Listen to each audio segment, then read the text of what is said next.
हाज़रीन किराम, ये जो हज़रत असलम तूसी रहमतुल्लाह अलैह हैं, इनका मकाम, इनकी परहेज़गारी, इनका तक़वा, इस तक़वे की बुनियाद पर कितना आला मकाम और कैसी बुलंदी इनको मिली थी।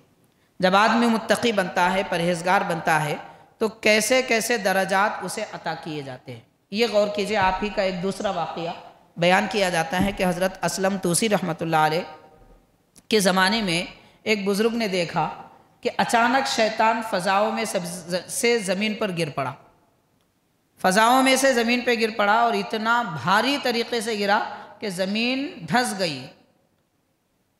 ये देखकर वो बुज़ुर्ग ने पूछा कि तुझे क्या हुआ, तू इतना क्यों डर गया? तो गौर कीजिए, शैतान कह रहा है, शैतान तो सबको डराता है, मगर वो डर के गिर चुका है, क्यों गिरा? तो शैतान ने कहा, असलम तूसी रहमतुल्लाह अलैह वज़ू कर रहे थे और वज़ू में जब कुल्ली करते हैं तो लोग खंकारते हैं, गरगरा करते हैं, खंकार के बलगम निकालते हैं। हज़रत असलम तूसी रहमतुल्लाह अलैह के खंकार के खौफ, उनकी आवाज़ के डर की वजह से मैं गिर गया। तो इतना आला मकाम इन बुज़ुर्गों का कि शैतान भी बेबस हो जाए। जो शैतान सारी दुनिया को डराता है, बुज़ुर्गान दीन, औलिया अल्लाह, उलमाए दीन से वो इस तरह डरता है कि फ़ज़ाओं से ज़मीन पे गिर जाता है। ये मकाम और मर्तबा अल्लाह वालों को कैसे मिला? उनका तक़वा, उनकी परहेज़गारी की वजह से मिला है, और उनकी माहौल अच्छा बनाने की वजह से, मुआशरा अच्छा बनाने की वजह से उनको ये मकाम और मर्तबा मिला है। देखिए, अच्छी और बेहतरीन की ज़िंदगी हर आदमी अपने तौर पर तो गुजार लेता है, लेकिन बेहतरीन इंसान वो है जो अपनी नसीहत और अपनी खैर की बातों से दूसरों को खैर के रास्ते पे लाए।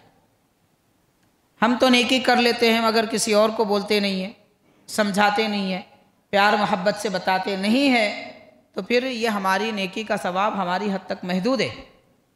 दूसरे तो डूब रहे हैं, कोई आदमी गिर रहा है तो उसे संभालेंगे या फिर उसे देखते रहेंगे?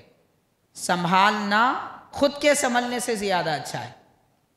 तो बहरहाल हाज़रीन किराम, ये औलिया अल्लाह के तरबियतों का एक अंदाज़ रहा है कि मुआशरे में जो लोग उनके साथ रहते थे उनको अमली किरदार के ज़रिए हक़ बात बताते थे और हक़ का पैगाम उन तक पहुँचाते थे। ये हज़रत असलम तूसी रहमतुल्लाह अलैह के मुतालिक़ है।